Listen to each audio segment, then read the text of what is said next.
All right, hello everyone. I'm going to get started. Welcome to today's Lunch and Learn at the Cove. First off, I'd like to thank Straddling for sponsoring our Lunch and Learn series, as well as for their continued support of UCI Applied Innovation overall. Today's speaker is Jim McComb.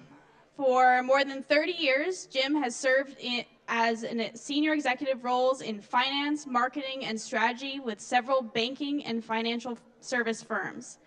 He has earned a strategic management professional certification and is a past international president of the Association for Strategic Planning.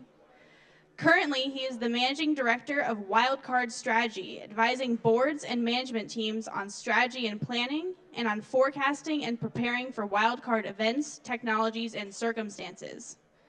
He holds a bachelor's degree in finance from the University of Tennessee and a master's degree in public policy from Harvard's Kennedy School of Government. Jim has authored 6 books, and his latest, Certain Success in an Uncertain World, How to Predict and Endure a Disruptive Future, will be published later this year. Jim is here to talk today about wildcard management, defining, forecasting, and managing uncertainty. Welcome, Jim. Thanks, Haley. Well, I see we have a capacity crowd here. Every seat is filled. And there's nothing that energizes a speaker more than looking out and seeing people literally hanging from the rafters because it's at capacity. So thank you all for coming. I think you'll have a good time today. Hopefully I won't confuse you too much. I do tend to sometimes talk fast because I have 2 hours worth of material and we have 1 hour to present it. And perhaps there was a bad omen. I noticed a couple of you checking your watch while Haley was speaking, and I'm thinking, boy, if they're already thinking this has run long, they're really going to be concerned by about 5 minutes to 1. Okay, I am here under the auspices of an organization called the Executive Next Practices Group. I've actually been involved with that group for 9 years on their advisory board, and they are officed here in the Cove, probably with many of you. And so you might already be familiar with them, but just wanted to let you know and do a little disclosure there. Okay, so what are we here to talk about today? We're here to talk about defining and forecasting and managing uncertainty. Now, if there's some of you out there that are saying, forecast uncertainty, you can't do that. I have a friend who's on the faculty of Cal Poly Pomona. He invites me in to talk to his MBA classes periodically, and he has told me that so many times. Even though he's seen this presentation, I still haven't proven to him that you can forecast uncertainty. You just have to get control of it. So anyway, that's what we're going to be doing today.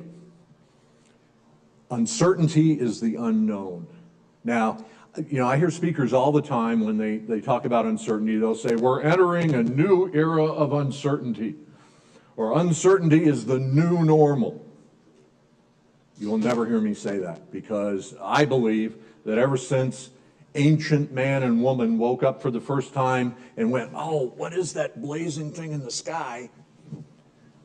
Life has been uncertain every single day. And I know all of you, when you reflect back on your life, no matter how successful you've been, you know that every single day brings some things you weren't expecting. My computer's in the shop today because my machine crashed yesterday morning at 8:42. Didn't see that coming. Okay. The greatest challenge and opportunity facing business today.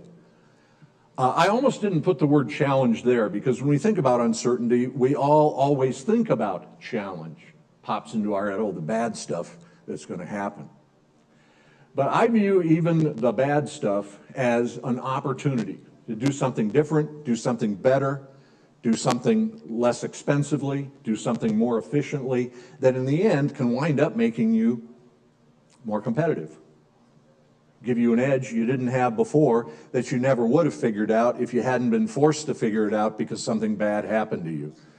So I view all uncertainty as being an opportunity ultimately. So what is uncertainty really? I think what uncertainty is generally all about is that management teams, entrepreneurs, business owners haven't adequately built up the knowledge and the understanding of what disruption looks like or could look like in their space.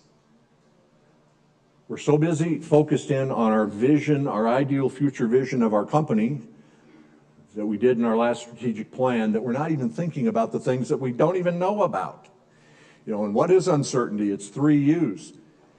It's the unknown, it's the unforeseen, and it's the unanticipated. Those things that are just not on our radar screen now. Now, some of you might be saying, well, in my organization, we do a lot of planning. And I've got some of those things up on the screen now. We do a lot of planning, and you know, we do touch on uncertainty at times. So isn't that enough? What do we need this wild card management stuff for? Let's start actually with SWOT analysis. I'm going to take you around this wheel quickly and explain why everything you see up there is very good, but it's not enough. When you think about a SWOT analysis, everyone in here pretty much done a SWOT analysis at some time for some reason. Okay, when you think about, if that's a new term to anybody, it's strengths, weaknesses, opportunities, threats. Strengths and weaknesses are things that are internal to your company or organization that you have control over. Opportunities and threats, generally things that come at you from the external environment that you have little or no control over. But as you're developing that SWOT analysis, think about where you're getting the ideas of what to put on it. You're looking at trends, you're listening to speakers, you're reading blogs and white papers, you're going to talks like this. In other words, you're basing what goes into that SWOT analysis on known information. Things that's already out there somewhere that we're extrapolating into the future to figure out what the opportunities and threats are going to be for our organization. Business continuity. When I was on the senior management team of the largest credit union in the United States, we did a redundant hot site that absolutely duplicated our headquarters in case that building was ever taken out by an earthquake or some other kind of disaster, or the power went out. And business continuity is essential, but the problem with that is that's pretty much what it sticks to, is data security, what happens when our building is wiped out, what happens when people are unable to get to work because we're all quarantined due to some bug that may be out there. And saw a couple of you smiling, but that day has actually happened in this country in various states and places, and will probably someday happen in Southern California as well. Sustainability, also very important, also dips into wild cards and uncertainty every now and then, but what is sustainability? It's the 3 Ps. It's people, it's planet, and it's profits, and occasionally corporate culture gets thrown in there, although it doesn't start with a P, so most people don't include it. But even those things, in companies that are deep into sustainability, typically wind up focusing on the planet piece and the carbon footprint of the company, which I have no problem with. But again, the focus is narrow. Strategic planning. The issue with strategic planning is basically what it's all about is its vision, a shared vision, and hopefully it doesn't mean the CEO comes up with it and then shares it with everybody else. But it's a shared vision and the strategy to support that vision. But the one thing it never seems to think about is what are the things we don't know about that are lurking out there to do one of 2 things. Either destroy the vision we just spent all this time in a retreat working on, or if it's an opportunity, that might blast the doors off that vision and enable us to do things we're not even thinking about today but are capable of. So, all great pieces of your planning puzzle, but not just by themselves. Wildcard management is a needed piece. So what is the missing link in strategic planning? Well, the missing link is to include in your planning some type of process that gets you to a point where you understand and know what disruption and uncertainty look like in your particular space, in your industry, in your geographical area where you operate, within your customer base. Know what disruption looks like before it hits you. That's the missing link in business planning today. Okay, wildcard management helps you do that. Now, we're not actually going to go through all those bullets on this slide because I'm looking at the time and we're 11 minutes in, we're already behind. So we will actually be covering those bullets later in the presentation. But wildcard management basically has three pieces. To define possible wildcards, brainstorm any possible thing that may impact the business in the future that we don't know about now. And there's actually, I confess, an error on this slide. The second step is not forecast possible wildcards, it's forecast plausible wildcards. So out of all that brainstorming we're doing, which of those brainstormed possibilities are the most plausible and the things that we really should be looking at closely? And then finally, leverage and mitigation strategies for those opportunities and threats that we identify as wildcards. Okay, so by now you're probably thinking, what is a wildcard? How many people have heard that phrase before and not associated with sports? Oh, wow. I'm surprised more hands didn't go up there. Okay, well, wildcards are surprise, high-impact circumstances, technologies. They can also be shifts in public opinion, events, but things that literally happen in the blink of an eye and change life as we know it forever. Okay? It arrives without warning, not a trend or byproduct of other events, characterized by a wide-reaching scope. And that doesn't necessarily mean it has to be worldwide. It can be wide-reaching in scope in just your business, meaning it impacts the entire business rather than just this particular piece of it, the customer base or the supply chain.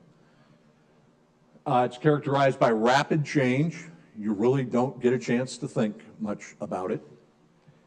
Challenges the outermost reaches of human capacity. Generally, there's not enough people to help get a handle on that change. There's not enough dollars to get a handle on that change, and it really stresses the capacity. Develops quickly, rapid cohesive response, and it radically changes our outlook and our lives overnight. Now, there may be some of you in the room who are saying, well, that sounds a lot like this black swan thing I've heard about. So wild card, black swan, are they the same thing? No. Black swans generally will have several of these characteristics, but the difference is black swans are events, circumstances, technologies that were widely assumed to be inevitable anyway. Sooner or later, they were going to happen. And I'll give you an example. A lot of people think 9/11 was a wild card. It was not. It was a black swan. And the reason for that, the towers had been bombed in 1993. So there had already been a terrorist threat. There were already people in the Port Authority and the police department and other agencies who were thinking about when that next threat was going to come. There also were numerous people in New York City who had spent the time between 1993 and 2001 lamenting how insecure the airspace above New York City was. So there were people talking about that. So the day 9/11 happened, it was a surprise to most Americans because we weren't in on those discussions. And some people didn't even realize the towers had been bombed before because there wasn't major damage. There was only 1,000 injuries. Not very many deaths when that occurred. But the fact of the matter is, people who were in a position to do something about it could have done something about it because we had a lot of years advance notice for something we expected was going to happen sooner or later. Same thing with Hurricane Katrina. The mayor of New Orleans had 900 school buses lined up to take all the people from the 9th Ward out of New Orleans ahead of the storm and didn't do it. And many of those people who would have been on those buses perished in the flood. That also was a black swan, not a wild card, because we expected it to happen. Okay, so why should businesses be so concerned about wild cards? Particularly if you're a successful business. You're probably thinking, well, we've been motoring along pretty successfully so far, and we get hit every now and then with things we aren't expecting. We're able to deal with them, so why should this be on our radar? Well, to explain that, I'm going to teach you in one step a little skill. If you learn nothing else today, you can go home and tell your spouse or significant other, I learned how to disappear. Now, how many people have ever said or done something humiliating and just wanted to go, oh, I'm gone, I'm not here anymore? Or is it just me? Okay, well, if you want to disappear, it can be done in one easy step. Start a business. Now, what do I mean by that? Well, you all, I think, have probably started businesses or joined businesses, so you're about to disappear, and here's why. Inc. magazine did a study of businesses going way back and has determined that 96% of all businesses, not just startups, all businesses disappear in 10 years, within 10 years of the time they start. Now, you might be thinking, well, certainly 96% aren't going bankrupt or failing. No, some of them are selling out to other businesses. Some, the owners retire, sons and daughters aren't interested, so they just let the business lay. In some cases, there are bankruptcies and failures, and a lot of times in sales, those sales are made at prices that are much lower than the business could be valued at, simply because they didn't dodge some wild cards. But 96% gone within 10 years. I don't pass around my resume too much because 3 of the last 4 businesses I've worked for, including one that was in the Fortune 75, don't exist anymore. And I never want anyone to make the connection that, oh, McComb's worked for all these businesses that aren't here anymore, so what's up with him? This is what's up with him. By the way, 12% of the original Fortune 500 still exist. The rest are gone. Okay, so some of you now are also probably wondering the same thing that my friend, the saber-toothed tiger, the wildcat, was thinking. So if wildcard is truly wild, how in the world can you forecast it?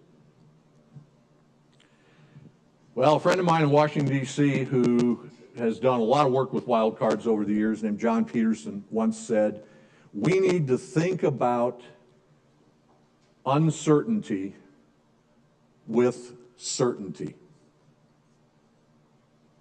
I said that slow because if you say it fast, people are going, what? But think about uncertainty with certainty. And essentially what that means is we need to convert uncertainty into something certain so we can then deal with it. And we can't do that without first identifying what uncertainty looks like in our space, which we're coming to, by the way, right here. So if you're going to begin the process of defining and forecasting and managing uncertainty, you need to begin by asking yourself 3 questions. The first one is, do you believe anything is possible? And this is, by the way, an audience participation because I'm really curious. How many people in the room believe anything is possible? Okay. For the rest of you, I am very afraid. Because wild cards are about the impossible. And let me illustrate that with one quick item here. I just realized I had my little cheat sheet here of wild card examples I wanted to share with you, and I never went over and picked it up. Star Trek fans in the room, anybody as old as me, you remember actually watching the show. Well, you might remember the beam me up Scotty moment, teleportation. How many people in the room believe teleportation is possible? Okay, a few more hands than I saw before. Well, for those who don't believe it's possible, you're already behind the 8 ball in your business, because 4 years ago, a team in the Netherlands figured out how to do it. And since then, a team in China's figured it out, a team in Australia's figured it out, and a team right here in the United States has figured it out. Now, can they teleport people? Could I teleport this guy right here before he gets to his chair? No. Haven't figured out how to do that yet, but they can teleport objects and they can teleport information. And the reason those things are important is one of the wild cards that's on my list here to read to you is encryption is invalidated. Well, what kind of a mess are we all in the day encryption is invalidated? Well, some of these teams that I mentioned are working on teleporting information between photons, which is a more secure method than even encryption. And they're working on it now, and it will probably be available in the next couple of years because they can already do it. They're just sort of beta testing and that sort of thing. But once it becomes available, then encryption becomes obsolete. So we dodge a bullet before the bullet's ever fired out of the gun. And if for no other reason, that's what makes having a handle on wildcards important. What are some others? Amazon getting involved in healthcare. Anyone ever heard Jeff Bezos referred to as Dr. Bezos? I haven't. But besides healthcare, he's also making movies, he's loaning money, he's doing all sorts of things that have nothing to do with Amazon's core mission. Wild card in a lot of industries. Intellectual property rights nullified. There are actually court cases right now where they're thinking about doing just that, doing away with intellectual property rights. And particularly in a building like this, how important is that? Me Too. That's a wild card. Harvey Weinstein wasn't. Enough people knew about Harv that he was a black swan. Eventually, somebody's going to catch up with him. But what made Me Too a wild card is when we heard the same kinds of things about Bill Cosby, nothing happened. And I'm sure many people, except for those who organized Me Too, thought the same nothing was going to happen again. Harv will be in a mess of trouble, maybe one or two other people will get caught up in it, and then nothing. But instead, along comes this movement that Time recognizes as the person of the year, the 7 people who were involved in organizing that effort. And it was a wild card because it hit just like that.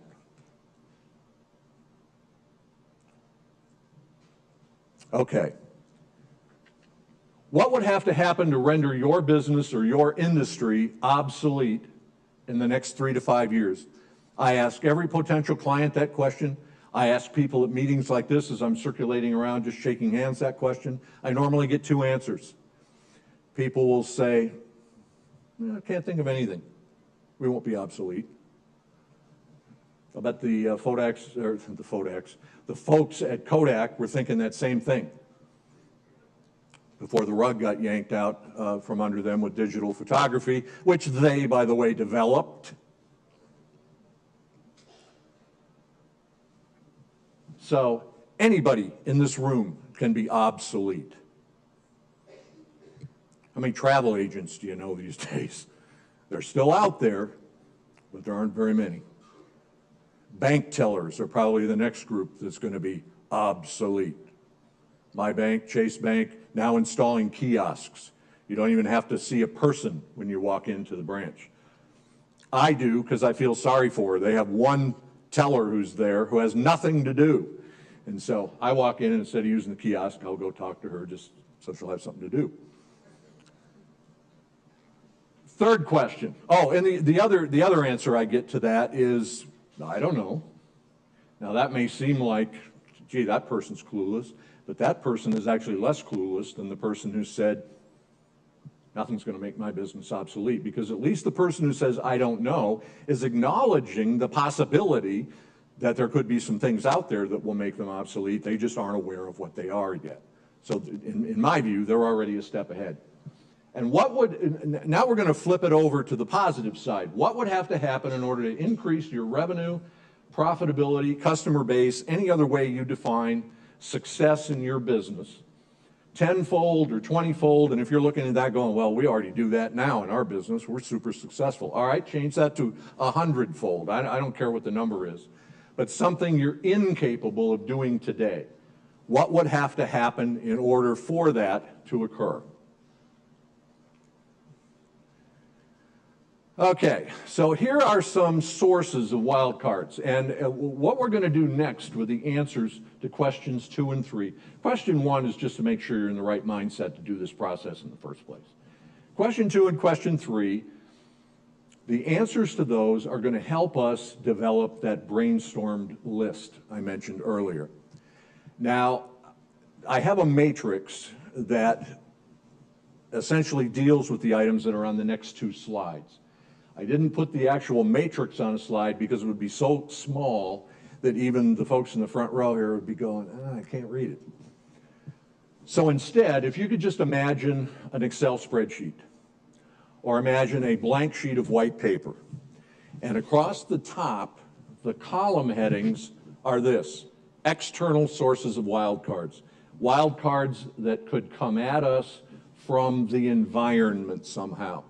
And these 7 items on the left are the 7 most significant drivers of change in business today. And if you've only got time to spend on one of those drivers, that one is the one to spend time with. And I'll tell you, if you've ever thought, oh gee, companies like Google and Amazon and Apple, boy, I wish I was them because they're making all this money and their stock price is going through the roof, and on and on and on. Well, there's a reason for that. And the reason for that is that they do nonstop focus groups talking to people about that very thing. And they're not asking questions like, well, tell us what our service is like today, or what new products could we offer you in the next week or year, or whatever the case may be. And that's what a lot of market research still is today, about questions that don't matter, because by the time you get answers to them, that time period's already gone. What you want to know is, how do people wish their lives were different? How do people expect that their lives are going to be different? And if people had unlimited control over their lives, what would they do to make it different? Those are the kinds of questions those companies are asking people today about 3 to 5 years from now. And when you think about most new products that come out, they aren't really products at all. What are they? They're new delivery channels or systems for old products. And it's because somebody in a focus group said, you know, it would really be nice if you didn't have to go to the bookstore to buy a book. Somebody probably said that to Amazon 10 years ago or whenever. That's how they started. Okay, and then on the right, you have a number of aspects of our daily life: medicine, transportation, energy, all of that. Natural phenomena is things like weather and earthquakes. Social structure is just how our society is built and operates and runs. Defense and security, that's where you find your terrorist actions against things like the internet, the power grid, that sort of thing. Okay, so those are the headings that will go across the columns at the top of your page or the top of your spreadsheet. Going down the left-hand side, the row labels are going to be internal sources of wildcards. Now, you might look at those and go, well, Jim, you know, some of those aren't very internal, like competitors. What I mean by internal is these are aspects of your business. And they're going to go down the left-hand side of that matrix. Now, you can pick a couple of items. Pick one internal and one external, and eventually they're going to meet in a cell. And so what you ask yourself then is 2 things. thinking about, first let's tackle obsolete. Thinking about obsolescence of my business. In order for my business to become obsolete, what could possibly happen in a delivery channel of my business that relates to changing socio-demographics? Well, if you're Applebee's restaurant, you're already thinking about that because they're in the casual dining space, and all over the internet today is the casual dining space will be gone in another year or two. Why? Because millennials have chosen other ways to consume restaurant food, have it delivered, they eat it at home, which according to research they prefer. Now I realize you can always find a millennial that says, hey, I love Applebee's. But the fact of the matter is the population is changing its preferences. And so how the food is distributed to those, and it's not just millennials, it can be certain ethnic groups that are growing in size in parts of the country who, again, will have their own tastes and goals. But the idea here with the matrix is we're going to look at every intersection on that matrix, and we're going to look at it in two terms. What could possibly happen there that will make my business obsolete? What could possibly happen there that will make my business grow beyond anything I can think of at this particular time? If you're a sole practitioner, a business owner like myself who has no other people, you don't want to do this exercise all by yourself. What I would do is get in a networking group and have several people doing it together. Probably not competitors. You'll want to get in a networking group where there can only be one of every kind of person in the group. But the fact of the matter is, this really requires some thought, and it really requires some time. Now, you might be thinking, God, who's got that kind of time? Well, if you do strategic planning right, you have that kind of time.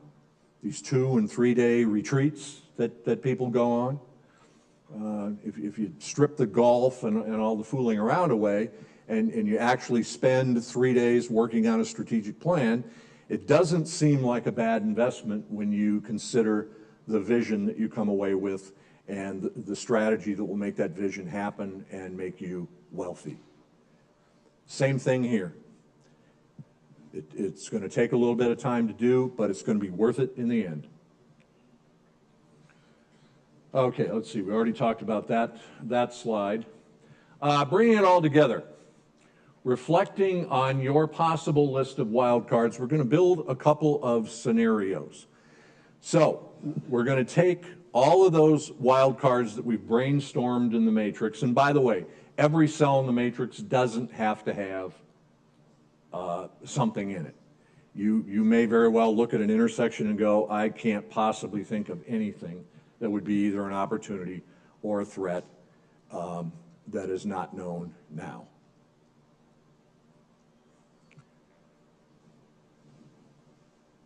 But we're going to take those two lists, the opportunities and threats, we're going to construct a scenario. And that scenario is going to be the product of 3 different things. And we're going to take some off of our list to put into each one of those 3 buckets. What does your business look like now if these particular wildcards are happen? What does your industry look like? And what does your world look like? And so some of those wildcards that you're talking about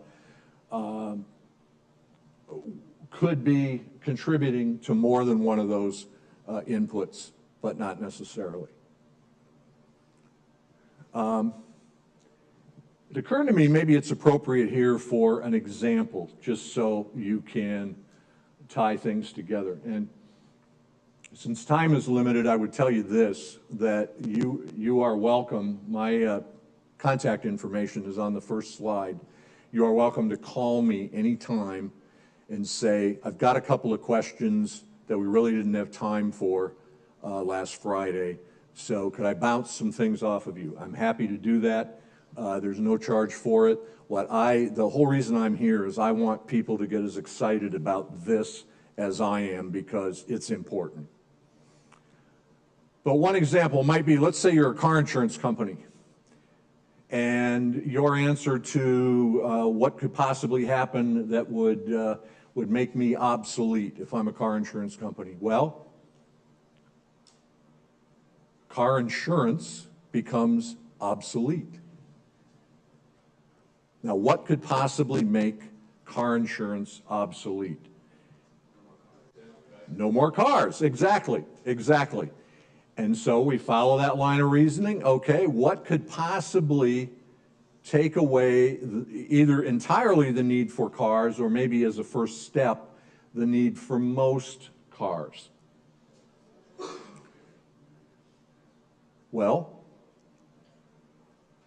no. I'm sorry, I gave you the wrong example. What becomes obsolete is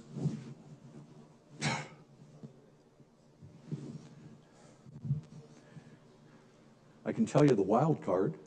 We can work backwards. The wild card is there's technology that literally makes driving or literally makes accidents obsolete. That is what makes the car insurance company obsolete, is when there's no more accidents.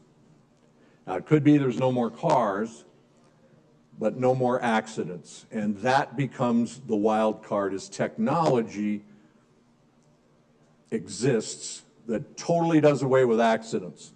We're already seeing a little bit of that now. My wife likes to drive with a heavy foot on the pedal. And just as I was reaching to brace myself against the airbag the other night, we come screeching to a halt before rear-ending somebody in front of us, and it's because her Hyundai Santa Fe is equipped with technology that will not let her hit another car because it can recognize when you're getting too close to an object, and it takes over and puts the brakes on. Okay. So we're going to create two scenarios of what life looks like at our company, in our industry, in the world, if we're obsolete and if we have significant growth. And then out of that, we're going to look at the wild cards as products of an overall scenario and then ask ourselves, okay, which of those wild cards are more plausible than others? Which are more likely to happen than others? And we're going to do that by ranking. More plausible and impact is the other thing we're going to measure. We're going to ask these questions about every single one of our plausible wild cards, because now we're not as concerned with everything that was on our brainstorm list. We've narrowed it down to the plausible. And since you'll have access to these slides, I won't go through all the individual questions, but the answers to these questions will help make it clear which of those plausible wild cards are going to be the most impactful on our business. Okay, so here's a guy who's a little confused because he doesn't do wildcard management. He just likes to sit in front of a computer screen and look at the trends of what we already know. But what we're going to do now is identify wildcard signals. And what signals are essentially are those things that foreshadow the arrival of a wildcard. So what are some of those things? The advanced warning system, also known as forecasting. Inventions, research advances, and so on. Again, you'll have access to these lists. And frankly, you'll probably notice some things that you're aware of that aren't on the list. So feel free to add them. This is not intended to be a be-all, end-all. This is an idea starter for you. And again, changing public opinion is key. Predictions, just be careful who's doing the predicting.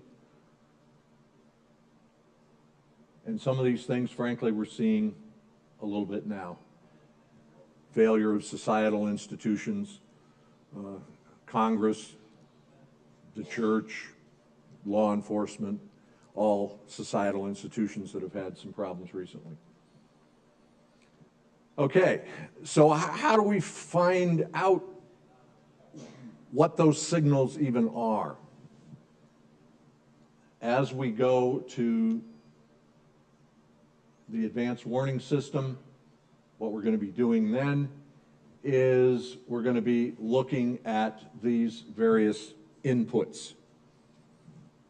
And I would underline internet news groups, university professors, and trade associations, because they typically know things that the average person doesn't. And I don't mean they're smarter than the average person, but they know what's going to be happening generally before others do. And one thing I purposefully did not put on this list, but I've spoken about already, is focus groups. Focus groups are critical. One word I want to say about trade associations before I leave this slide. If any of you are not members of the trade association that serves your industry, you need to be. Because those people, I don't care what the industry is, they hire folks who do nothing but research this kind of stuff and then put it in newsletters that come to you. And I've got a lot of friends who, when the newsletter comes from the trade association, it's the first thing that hits the round file because there can't be anything of any interest in there. But generally there is. They're telling you about upcoming legislation. They're telling you about new research discoveries in your particular industry. They're talking to you about things because you don't have time to do all this research. They employ people who do. Universities are a great place to tap. That's why I mentioned university professors, because they also are doing research constantly about everything. And they know, the advanced knowledge in this building alone has to be incredible. Okay, now we come to the end. Create a parallel vision. So what we're going to do now is we're going to take those wildcards that were plausible. We're going to take those scenarios that we created, and we're going to develop a vision around that scenario, essentially very similar to the way you develop a vision in a strategic plan. So what is, in fact, the future going to look like if we're obsolete? And how can we avoid that? How can we mitigate it? How can we, in some cases, even eliminate a negative wild card? So your parallel vision is going to sit right alongside the vision you created for your strategic plan. And it's going to be a vision of what you're going to do to undermine the negative wild cards and to leverage the positive wild cards. Now, on the positive side, the opportunities, typically that parallel vision actually doesn't necessarily need to be parallel. That can just be rolled right into your existing vision, because you'll want to make sure that you take advantage of the opportunities that you're seeing on the horizon. And you might at this point say, well, okay, but what if some of this stuff never materializes? What if I prep for opportunities that never come? Well, think about this. What if by prepping for that opportunity, you made it a self-fulfilling prophecy, and it happens anyway because you've put the wheels in motion to take advantage of it? Same thing with the threat wildcards. They may never come either, but how many people have ever had their house burned down in the room here? Not a single hand up, yet I'll bet everyone has homeowners insurance.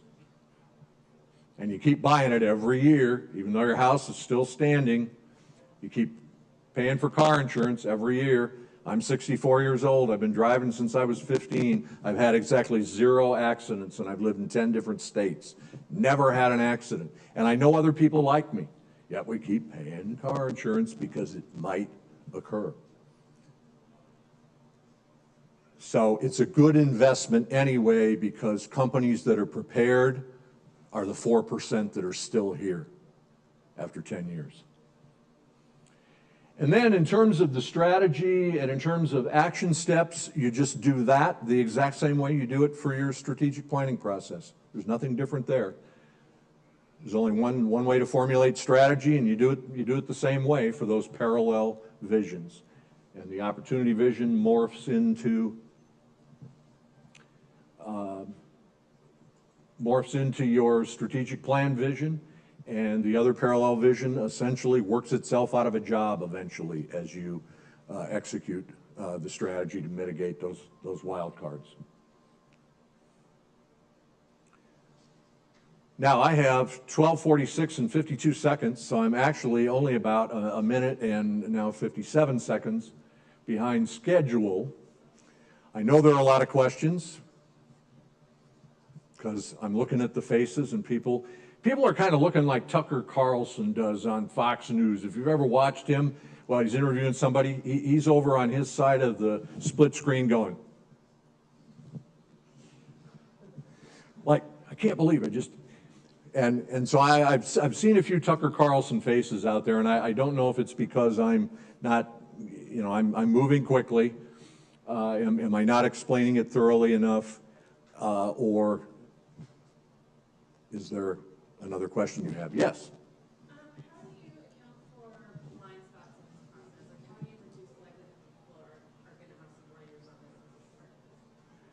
Now, when you say people, you mean like people on the board or people on the management team? When I work in corporations that even do this, and just every leader sort of has these blind spots that then kind of permeate throughout the organization. So how you sort of, I'm thinking of the Kodak model, to be honest, where like Kodak just couldn't see the digital camera and just thought of themselves so differently. So how do you sort of? The way I would deal with that, and thank you, God, for Google and other search engines. I would literally get on the internet and I would come up with some examples of what other companies were doing who were dealing with a wild card similar to one that you were identifying for your company. Because, and particularly if it's one that's in your space, because then the person with the blinders realizes, oh, this isn't just fantasy stuff. There's actually somebody somewhere who's dealing with this now, and this is what they did. Now, it doesn't mean you do the same thing, because frankly, wild cards affect everybody differently, and that's why I enjoy being allied with the Next Practices Associate, or the Next Practices Forum, because best practices are what everyone else in the country is already doing. Is that what you want to do to be better? No, you want to do something nobody else is doing. And wildcard management is one of those things. Yes?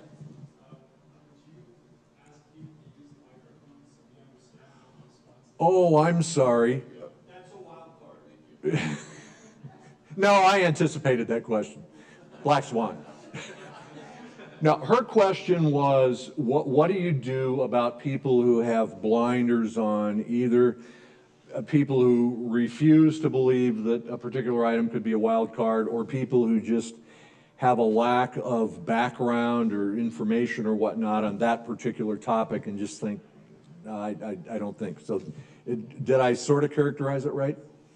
So they've got kind of blinders on to what the rest of the group may be trying to identify as a potential wild card. Yes? No, I thought he was leaving for a minute. Is this on? Can you hear me? I have a scenario that may be a wild card, may be a black swan. I'm in the frozen food industry. I have patents and best practices that I'm pitching to the world's largest manufacturers. We have a few proposals in, and as fate would have it, in 2 of the 3 largest global manufacturers in the last 3 weeks, a few of the most powerful executives that were my champions have resigned and gone to other companies. So it feels like the rug has been pulled out under my feet. What I'm currently doing is kind of sending warm and fuzzy communications to executives around those those former positions and being patient. Do you have any other suggestions? Here's what I would do if that happened to me. Thank you, God, for LinkedIn. No, actually, I wouldn't go to LinkedIn first. What I would do is I would go to the person who has left, who is your champion. Because they know the company, they know the people who are left, and I would say, you were my champion, I appreciate all your help. Of the people who are still there, who is a person that you think might be most likely to pick this up and champion it?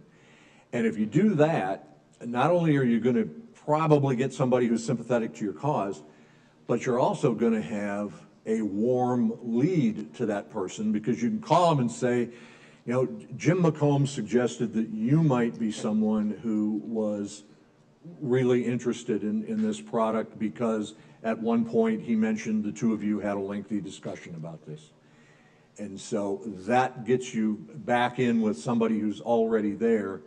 But you know, this is an example, frankly, of a wild card.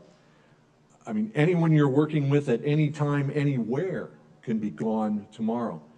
They're transferred, the company goes bankrupt, they're run over by a bus on the way home the night before, and they're not there anymore. I mean, there are 101 reasons why the people you're working with may not be there anymore. And if you've already anticipated, and you don't even have to know who the person is who would be gone. You could because what I just told you would work for anybody, anytime, anywhere. But if you've thought about it ahead of time, well, what would I do if you disappeared and, you know, I had all my eggs in your basket? What am I going to do? Now, that doesn't work for the person who unfortunately passes away and isn't here anymore, and you can't talk to them. But it is important to, when you're making those presentations, pay attention to who else gets brought into the room to listen to you. Even if there's only one person who's asking the questions, one person who seems to be running the show, who else is in the room? And I would take copious notes and just sort of keep them on hand.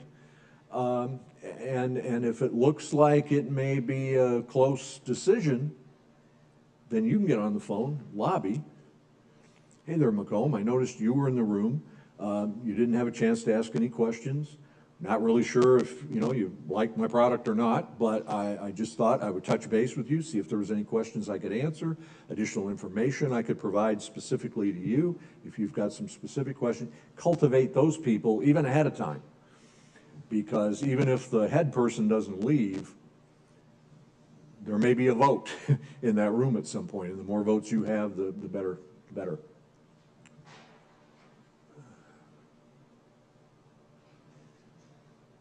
All right, I have a question for you. And again, this is a definite audience participation question, because I'm just curious. And so please be honest, my feelings will not be hurt if your hand does not go up. But how many felt having this brought to your attention today is of value to you in your business? And I'm not saying you have to follow the process exactly, but just tuning in now on things we don't know about. Okay, that's enough hands, so I won't go home and cry in my beer tonight. Really? No other questions? Oh, okay. Time horizon. How do you think about time horizon? Okay, time horizon, she said. Now, do you mean how long it takes for the change to occur, or what exactly do you mean by? I'm thinking if you're actually working through this process to kind of prognosticate, like, am I thinking what's going to happen? Where are my wild cards in 3 years, 5 years, 10 years, and what's really about to I wouldn't go beyond 5 years, simply because it's, as fast as the pace of change is today, it's not really possible to know what's going to be going on even in 10. And you can kind of take your cue for from what a lot of businesses are doing with strategic planning these days. You used to see 10-year plans and 12-year plans. You don't anymore. I will tell you, though, Toyota has a 100-year strategic plan. And the result of that is they're not even in the transportation business anymore. Now, if you think that's wild, Sony has a 400-year strategic plan, and I would love someday to eyeball that, because I don't even know if the planet's going to be here in 400 years, let alone what technology is going to look like. I mean, when you think about the advances, I mean, just in my lifetime, I was born in 1954, fax machine wasn't on anybody's radar screen in 1954. Yet it was 25, 30 years later, a millisecond relative to time. And even teleportation, you know, I still get people who are kind of wrinkling up their nose. Yeah, no, nobody can do that. They can. They can. And moving a box from one place to another, think about what that's going to do to the shipping industry. The minute your payment is settled, whatever you ordered on Amazon is sitting there right next to you in your living room. FedEx is out of business. DHL is out of business. Post office, mercifully, is out of business. Yes, sir. Hi, my name is Mark. I'm staff here at the Cove. So there are some mega trends in the startup world. So what you're kind of describing is disruption, right? And the deals are getting fewer but bigger. And so there are a lot of articles in the various Wired and TechCrunch that are basically saying that the traditional startup model is disappearing because all the problems that can be addressed have already been addressed, right? And at the same time, the access to capital is changing as well. But as everyone knows, you know, the world's problems are not going away. So we have an industry that we kind of have a model for, you know, how to think about this, and that's semiconductors. There aren't a lot of semiconductor startups anymore because really only the big players can play in that space. And if that's true for software and some of the more accessible industries, how do we even think about the fact that, you know, the average Joe with an idea and some means now may not be able to play in that space later? And that's a risk, right? So how would you, with your methodology, how would you think about that problem?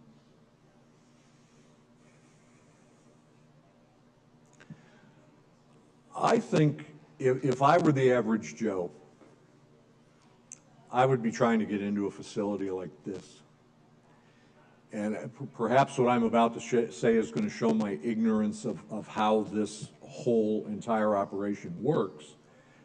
But I have to believe, because I have had a couple of tours of this place, and if I'm part of one of these teams that's hunched over a table in one of these cubicles creating the next multi-million-dollar idea, and there have been some created in this building, I have to believe that there are times when I mix with the other people who are here. And I ask them, you know, a lot of it's proprietary, they're not going to say a whole lot, but I ask them at least in general terms, but, you know, what do you guys do? What are you working on? And I have to believe that there are collaborative opportunities that exist in an environment like this where people from various of these cubes come together if they see some synergy between what they're doing and what somebody else may be working on. And so what I would say to you is I would look for synergies with other people. And that may mean monitoring discussion groups on LinkedIn to see who's talking about things that might work with what I'm working on. So what you're saying is increasing partnerships with small players? Yeah, because, you know, I don't know if you've ever seen that commercial. I think it ran on the Super Bowl 2 or 3 years ago, but they were talking about all the major companies in America that started in a garage And they actually had photos of the garage. Did anybody else see that besides me? I think Amazon was one of those companies. Microsoft started in Bill Gates' garage. And essentially, those were all a couple of people getting together. I mean, Microsoft was Gates and Paul Allen in the beginning. It wasn't a gazillion people on a campus someplace. Yahoo, I think, was started by 2 or 3 guys who should have gone through this process, and maybe they'd be Google today instead of Yahoo. But yes, that's what I'm suggesting. Thank you. Now, the slides are going to be available on SlideShare, correct, Haley? Okay, so everyone will have access to this, and I'm really serious. You'll have my phone number and my email address, and if you really want to go through this process, call me and just say, I'm kind of working through it, but there's a piece that maybe I'm still not getting, or I think there's a piece missing here. Can you help me? I'm willing to sit on the phone with you and do that. And you don't even have to tell me who you are, so it's impossible for me to bill you. I'm not about that. I'm about people getting value from this session. So, oh, I'm in trouble now. I'm sorry. I'm in trouble with the group now. It's 1:02, and actually, I promised Scott Hamilton of ENP that I would show these last 2 slides. Now, first of all, this is an eye test. So if you can actually read that flyer there on the right, then you've got better vision than probably anyone else on the planet. But this is a list of all the things going on here at the Cove that the Executive Next Practices Forum sponsors in this room. And there's a table right back here that has the ENP logo on it that has, oh, the wonders of technology. You can now read it. A table that has those flyers. So I encourage you to just, as you file out, swing past that table, pick one up. There are a lot of different topics, as you can see there, since it is a little easier to read now. And you might find something there that is of appropriate interest to your particular company. And then finally, okay. This is the very next session, which is on the customer experience. And that's going to take place right here on the 28th of February, so another couple of weeks. And you all are invited to check that out as well. I would think for most of you, customer experience would be appropriate. So 103:28, if your question didn't get answered or you want to yell at me about something, I will stay here and be here until the last person is gone. So I thank you for coming. I hope you got some value from today. And